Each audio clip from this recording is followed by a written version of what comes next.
ጤና ይስጥልኝ። አርዕስተ ዜናውን በማስቀደም ዕለታዊ መረጃዎችን የምናሰማችሁ ይሆናል። በደብረ ታቦርና በክምር ድንጋይ ከተማዎች መካከል ሲንቀሳቀሱ በነበሩ ያገዛዙ ወታደሮች ላይ በተፈጸመ ደፈጣ ጥቃት ከ17 በላይ ወታደሮች ተደመሰሱ። እጅግ ፈጣንና ከባድ በተባለው በዚህ ደፈጣ ጥቃት ሙትና ቁስለኛ ከተደረጉት ከ17 በላይ ያገዛዙ ወታደሮች በተጨማሪ በርካታ የጠላት ወታደራዊ ንብረት መውደሙ ታውቋል። ፋኖ የምህረት አዋጁን ባልተቀበሉ ያገዛዙ ወታደሮች ላይ የሚወስደውን የቆረጣና የደፈጣ እንዲሁም የጨበጣና የሜካናይዝድ እርምጃ አጠናክሮ ቀጥሏል። መረጃውን በዝርዝር ታደምጡታላችሁ። በተያያዘ ዜና በደቡብ ጎንደር ዞን የብልጽግና መዋቅር ላይ ከፍተኛ ኪሳራ መድረሱ ተነገረ። የበርካታ ከፍተኛ አመራሮች ሕይወት ማለፉም ታውቋል። ከራሱ ከዞኑ ከፍተኛ አመራሮች በተገኘው መረጃ መሰረት እስካሁን ባለው ከ550 በላይ ያገዛዙ ወታደሮችና አመራሮች አስከሬን ስርዓተ ቀብሩ ስለመፈጸሙ መረጃው ሾልኮ ወጥቷል። በዝርዝር ታደምጡታላችሁ። በሌላኛው መረጃችን የብልጽግናን አገዛዝ ጸረ አማራነትንና ጸረ ሀገርነትን የተቃወሙ 8 ወታደሮች ከነሙሉ ትጥቃቸው እጃቸውን ለፋኖ ሰጡ። ጸረ አማራና ጸረ ሀገር ለሆነው የብልጽግና አገዛዝ ዕድሜ ማራዘሚያ አንሆንም ያሉ ከመከላከያ ከአድማ ብተናና ከሚሊሻ የተውጣጡ ወታደሮች ናቸው ዛሬ መጋቢት 12 ፋኖን የተቀላቀሉትም። በተያያዘ ዜና 2 የአድማ ብተና የጋንታ መሪዎች የምህረት አዋጁን በመጠቀም ፋኖን ተቀላቅለዋል። የአድማ ብተና የጋንታ አመራሮቹ የብልጽግና አገዛዝ የሚነዛውን የሐሰት ፕሮፓጋንዳና መደለያን ወደ ጎን በመተው ከወንድሞቻቸው ጋር ሆነው ህዝባቸውን ነፃ ለማውጣት ለመታገል ቆርጠው ወደ ፋኖ ተቀላቅለዋል። መረጃውን በዝርዝር ታደምጡታላችሁ።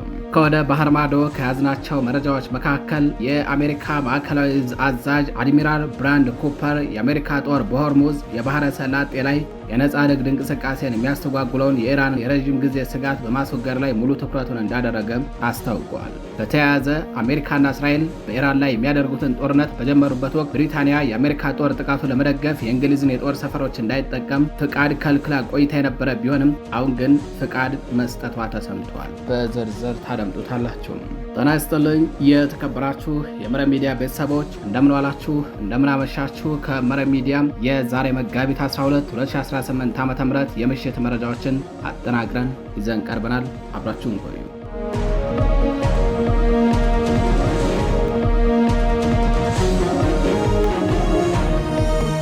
ወደ ቀዳሚው መረጃችን አለፍን። በደብረ ታቦርና በክምር ድንጋይ ከተማዎች መካከል ሲንቀሳቀሱ በነበሩ የአገዛዙ ወታደሮች ላይ በተፈጸመ ደፈጣ ጥቃት ከ17 በላይ ወታደሮች ተደመሰሱ። እጅግ ፈጣንና ከባድ በተባለው በዚህ ደፈጣ ጥቃት ሞትና ቁስለኛ ከተደረጉት ከ17 በላይ የአገዛዙ ወታደሮች በተጨማሪ በርካታ የጠላት ወታደራዊ ንብረት ወድመዋል።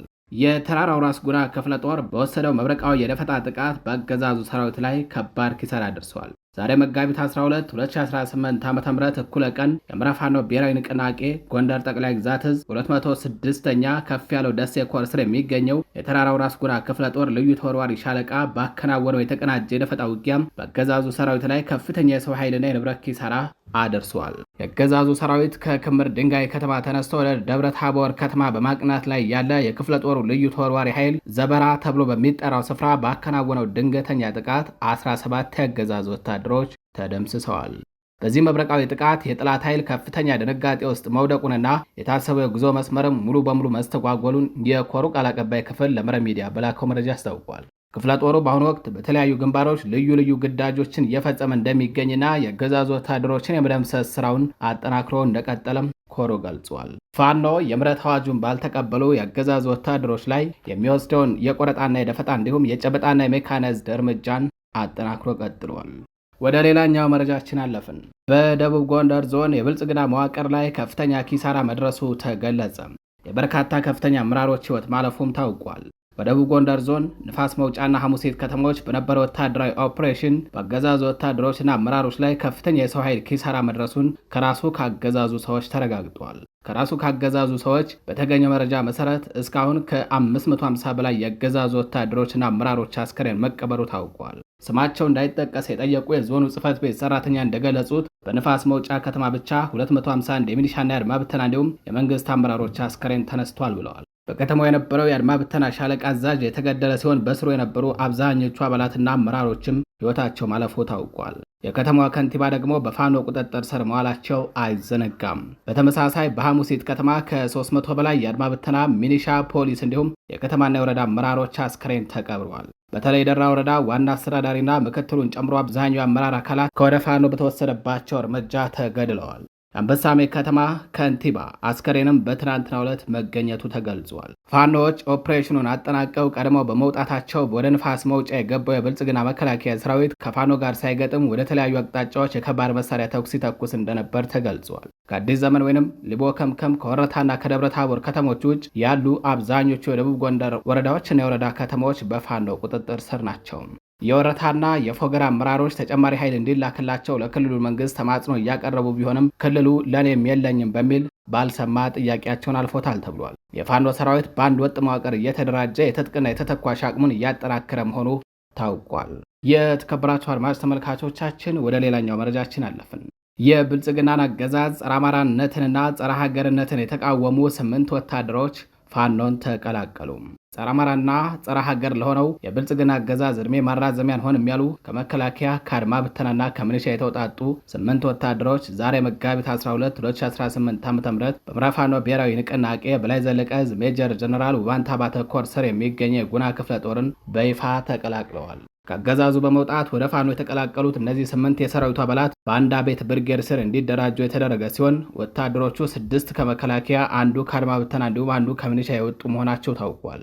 ተረፈ አበበ ስዩም ከአድማ ብተና፣ ዋሲሁን ሀብታሙ ጣሰው መከላከያ፣ ምትኩ ሙላት ቸኮል ከመከላከያ፣ ፈንታውን ጌጤ አንዱ ዓለም ከመከላከያ፣ ልበሞኝ እኔ ሰው እንግዳ ከመከላከያ፣ ሀብታሙ እሸት የታየ ከመከላከያ፣ አብቧል እሱ ባልባሰፋ ከመከላከያ፣ መንግስት አብራራው እጅጉ ከምንሻ ናቸው። የጉና ክፍለ ጦር አመራሮች፣ የአንዳ ቤት ብርጌድና የወረዳው ፋኖ ጊዜያዊ መንግስት አመራሮች በተገኙበት እጃቸውን ለሰጡ ወታደሮች ሰፊ የፖለቲካ ግንዛቤ ማስጨበጫ ትምህርት መሰጠት የተጀመረ ሲሆን በስልጠናው በኋላ አስፈላጊውን ፎርም ሞልተው በይፋ የትግሉ አካል እንዲሆኑ ይደረጋል ተብሏል። በተያያዘ ዜና 2 የአድማ ብተና የጋንታ መሪዎች የምህረት አዋጁን በመጠቀም ቴዎድሮስ ዕዝን ተቀላቀሉ። የአማራ ፋኖ ብሔራዊ ንቅናቄ ያስተላለፈውን የምህረት አዋጅ ተቀብለው 2 የአድማ ብተና አባላት የቴዎድሮስ ዕዝ 206ኛ ኮርን ተቀላቅለዋል። እሸተ ጌታቸውና ወንድምነ ንጉስ የተባሉ 2 የአድማ ብተና የቲም መሪዎች ዛሬ መጋቢት 12 2018 ዓ.ም ህዝባዊ ትግሉን የተቀላቀሉ ሲሆን በአገዛዙ ስር ሆነው የገዛ ህዝባቸውን የመጨፍጨፍ ተግባር ላይ ተሰማርተው መቆየታቸውን በዚህ መጸጸታቸውን ገልጸዋል። ይሁን እንጂ ስርዓቱ የሚከተለውን የጥፋት መንገድ በመቃወም የ206ኛ ኮር 14ኛ ክፍለ ጦር ስር የሚገኘው የበረሃኛው እጅበላ ሙተራ ሻለቃን ተቀላቅለዋል።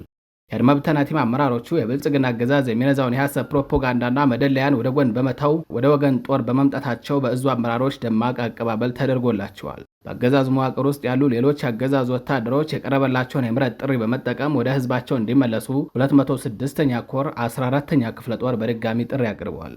ወደ ሌላኛው መረጃችን አለፍን። በቃሊቲ ማረሚያ ቤት የሚገኙ የፖለቲካና የህሊና እስረኞች በቂ ሕክምና ለማግኘት እንዳልቻሉ ተገለጸ። ጋዜጠኛ ገነት አስማማው በኩላሊት ህመም የተነሳ በከፍተኛ ህመም ላይ እንደምትገኝም ተመላክቷል።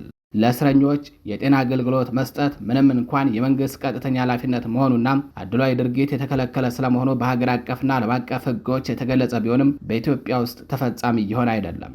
የህገ መንግስቱ አንቀጽ 21 ህዝባር 1 እስረኛ መሆን ማለት ሰብአዊ ክብርን መነፈግ ማለት እንዳልሆነ በመግለጽ በቁጥጥር ስር የሚውሉ ሰዎች በሙሉ እንዲሁም ጥፋተኛ ተብሎ በቅጣት ላይ ያሉ ሰዎች ሰብአዊ ክብራቸውን በሚያከብር መንገድ የመታከም መብት እንዳላቸው ይደነግጋል።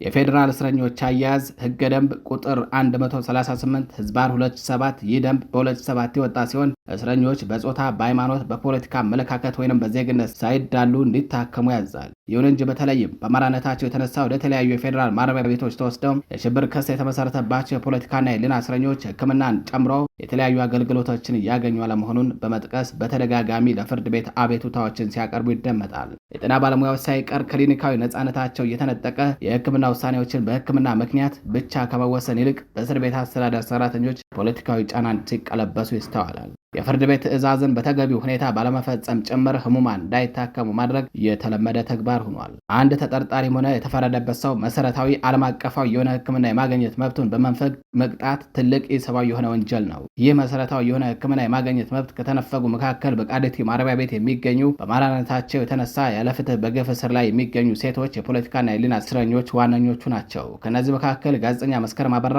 ጋዜጠኛ ገነት አስማማው፣ አለም በድሉ፣ ህይወት አለማየሁና ሀሊማ መሐመድ የዋስትና 150 ሺህ ብር ተጠይቃ ደጋፊ ባለማግኘቷ ለመክፈል ባልቻለችው መቅደስ አለሙና በሌሎችም ላይ እየደረሰ ያለው ግፍ በደል ተጠቃሽ ነው።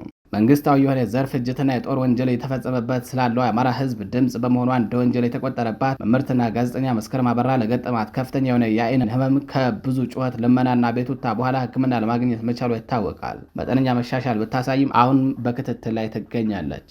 በተመሳሳይ የግፍ እስር ላይ የምትገኘው ጋዜጠኛ ገነት አስማማው ሁለት ኩላሊቷ መጎዳቱ በሐኪም ተረጋግጧል። መጋቢት 10 ወደ ቃሊቲ ማረሚያ ቤት በመሄድ የግፍ እስረኞችን የጎበኘው ጠበቃ ሰለሞን ገዛይ እንደገለጸው የእስረኞቹ የጤና ሁኔታ አሳዛኝና አሳሳቢ ነው ብሏል። ጋዜጠኛ ገነት አስማማው የኩላሊት ጠጠር ነው የተገኘባት። ለመኝታ የሚሆን ደረቅ ፍራሽ እንዲገባላት ፍርድ ቤት ትዕዛዝ እንዲሰጣትም መጠየቋ ተገልጿል።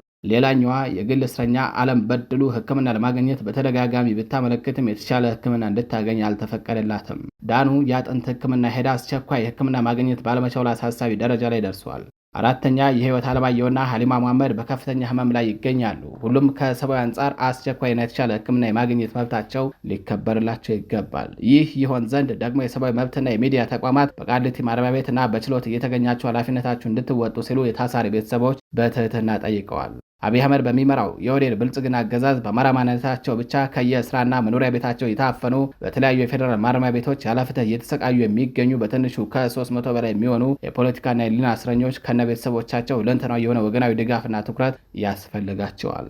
የተከበራችሁ የመረብ ሚዲያ ቤተሰቦች ወደ ባህር ማዶ መረጃዎቻችን አለፍን። አሜሪካና እስራኤል በኢራን ላይ የሚያደርጉትን ጦርነት በጀመሩበት ወቅት ብሪታንያ የካቲት 28 ቀን በነበራት የመጀመሪያ አቋም የአሜሪካ ጦር ጥቃቱን ለመደገፍ የእንግሊዝን የጦር ሰፈሮች እንዳይጠቀም ፍቃድ ከልክላ ነበርም። ይሁን እንጂ ይህ አቋም በማግስቱ ማርች 1 ላይ ለውጥ አሳይቷል። የብሪታንያው ጠቅላይ ሚኒስትር ኪየር ስታርመር በግሎስተር ሻየር ከሚገኘው RAF ፌርፎርድ እና በህንድ ውቅያኖስ ከሚገኘው ዲየጎ ጋርሲያ የጦር ሰፈሮች በኢራን ሚሳኤል ጣቢያዎች ላይ መከላከያ ጥቃቶችን ለማድረስ ፍቃድ መስጠታቸውን አስታውቀዋል። ጠቅላይ ሚኒስትር ስታርመር ይህንን ፍቃድ ቢሰጡም አገራቸው ከአየር ላይ በሚደረግ የስርዓት ለውጥ እንደማታምን በማስመር የጥቃቱን ወሰን ለማብራራት ሞክረዋል። የእርሳቸውን አካሄድ ያልወደዱት የአሜሪካው ፕሬዝዳንት ዶናልድ ትራምፕ ግን ከሁለት ቀናት በኋላ ስታርመርን እንደ ዊንስተን ቸርችል አይደሉም ሲሉ አጣጥለዋቸዋል። የብሪታንያ አቋም ይበልጥ የተቀየረው ደግሞ ማርች 20 ላይ ሲሆን የጦር ሰፈሮቿ በሆርሙዝ ባህረ ሰላጤው ላይ ስጋት በሚፈጥሩ የኢራን ኢላማዎች ላይ ጥቃት ለመሰንዘር ጭምር ጥቅም ላይ እንዲውሉ መፍቀዷን አረጋግጣለች። ይህ የብሪታንያው ቅርብ ጊዜ ውሳኔ የመጣው ፕሬዝዳንት ትራምፕ ወሳኝ የሆነውን የባህር ንግድ መስመር ለማስከፈት በቂ እርዳታ አላደረጉም በማለት የኔቶ አጋሮቻቸውን ፈሪዎች ብለው ከወቀሱ በኋላ ነው። በሌላ በኩል ኢራን የአሜሪካ ጦር የብሪታንያን ጦር ሰፈሮች እንዲጠቀም መፍቀድ በጥቃቱ እንደመሳተፍ ይቆጠራል ስትል ለእንግሊዝ መንግስት ጠንካራ ማስጠንቀቂያ ሰጥታለች። በሌላኛው መረጃችን የአሜሪካ ማዕከላዊ እዝ አዛዥ አድሚራል ብራንድ ኩፐር የአሜሪካ ጦር በሆርሙዝ የባህረ ሰላጤ ላይ ነፃ ንግድ እንቅስቃሴን የሚያስተጓጉለውን የኢራን የረዥም ጊዜ ስጋት በማስወገድ ላይ ሙሉ ትኩረትን እንዳደረገ አስታውቋል። አዛዡ በቪዲዮ ባስተላለፉት ወቅታዊ መረጃ ላይ እንዳብራሩት የአሜሪካ ጦር በዚህ ሳምንት መጀመሪያ ላይ እያንዳንዳቸው 5000 ፓውንድ የሚመዝኑ በርካታ ቦምቦችን መጣሉን ገልጸዋል። የኢራን መንግስት ይህንን የተጠናከረ የምድር ውስጥ ተቋም የሚጠቀመው ጸረ መርከብ ክሩዝ ሚሳይሎችን፣ ተንቀሳቃሽ ሚሳይል ማስወንጨፊያዎችንና በዓለም አቀፍ የባህር ጉዞ ላይ ከፍተኛ አደጋ የሚደቅኑ ሌሎች ወታደራዊ ቁሳቁሶችን በሚስጥር ለማከማቸት እንደነበር ጠቁመዋል። ይህ ከባድ የአየር ጥቃት የጦር መሳሪያ ማከማቻውን ከማውደም ባለፈ የመርከቦችን እንቅስቃሴ ለመከታተል ያገለግሉ የነበሩ የደህንነት ማለትም የስለላ ድጋፍ መስጫ ጣቢያዎችንና የሚሳይል ራዳር ማስተላለፊያዎችን ሙሉ በሙሉ እንዳወደመ አድሚራል ኩፐር አክለው ገልጸዋል። በዚህ ጥቃት ምክንያት ኢራን በሆርሙዝ ባህረ ሰላጤና በአካባቢው በነፃ የባህር ጉዞ ላይ ስጋት የመፍጠር አቅሟ ከፍተኛ ሁኔታ መዳከሙን የገለጹት አዛዡ የአሜሪካ ጦር እነዚህን ኢላማዎችን ማሳደዱን እንደማያቆም ጠንካራ ማስጠንቀቂያ አስተላልፈዋል። በተያያዘ ባለፉት 2 ቀናት የወጡ አጫጭር መረጃዎችን እናሰማችኋለን። ኢራን የፋርስ አዲስ ዓመት ማለትም ኖርዝ የመጀመሪያ ቀን እየተቀበለች ባለችበት በዚህ ወቅት በዋና ከተማዋ ቴህራንና በአቅራቢያዋ በሚገኙ እንደ ካራጅ፣ ሻህራክ፣ ማህላቲና ሻሄር ኤሬይ ባሉ አካባቢዎች ላይ የአየር ጥቃት እየተፈጸመባት መሆኑ ተነግረዋል። በሌላኛው ኢራን ሁለት የመካከለኛው ርቀት ተወንጫፊ ባለስቲክ ሚሳይሎችን በህንድ ውቅያኖስ ላይ ወደሚገኘው የዲየጎ ጋርሺያ ደሴት መተኮሷን ወል ስትሪት ጆርናል ዘግቧል። ይሁን እንጂ ሚሳይሎቹ በደሴቷ ላይ የሚገኙ የአሜሪካና የእንግሊዝ ጦር ሰፈር አልመቱም ብሏል። በሌላኛው መረጃችን የኢራን እስላማዊ አብዮታዊ ዘበኛ ኃይል በመካከለኛ ምስራቅ በሚገኙ 55 በላይ አሜሪካና የእስራኤል ስትራቴጂክ ኢላማዎች ላይ የ7ኛ ዙር ጥቃቱን መፈጸሙን አስታውቋል። በሌላኛው የፕሬዝዳንት ዶናልድ ትራምፕ አስተዳደር የኢራንን የኒውክሌር ቁሶች በቁጥጥር ስር ለማዋል ወይም ለማውጣት የሚያስችል ስልት እየቀረጸ መሆኑን ሲቢኤስ ዘግቧል። በሌላኛው ከመጋቢት 2 ጀምሮ ለመጀመሪያ ጊዜ አንዲት የግሪክ የጭነት መርከብ የክትትል መቆጣጠሪያዋን በማብራት የሆርሙዝ ሰርጥን በሰላም ማለፏ ተገልጿል። ይህ በዘርፉ ትልቅ ትኩረት ያገኘ ክስተት ሆኖ ተመዝግቧል። በሌላኛው ሳውዲ አረቢያ እስራኤል በሶሪያ ላይ በፈጸመችው አዲስ ጥቃት ግልጽ ጥሰት በማለት ድርጊቱን በጽኑ እንደምታወግዝ ገልጻለች። እስራኤል በደቡባዊ ቤሩትን ጨምሮ በተለያዩ ሊባኖስ አካባቢዎች ላይ ጥቃት ስትሰነዝር ነዋሪዎች አካባቢውን እንዲለቁ አዲስ አስገዳጅ ትዕዛዝ አስተላልፋለችም። በሌላኛው በሆርሙዝ ሰርጥ አቅራቢያ የሚገኙ በኢራን ቁጥጥር ስር ያሉ ደሴቶች በድጋሚ ጥቃት የሚሰነዘርባቸው ከሆነ ኢራን በተባበሩት አረብ ኤሚሬትስ ራስ አል ሃይማህ የወደብ ከተማ ላይ ጥቃት እንደምትሰነዝር አስጠንቅቃለችም።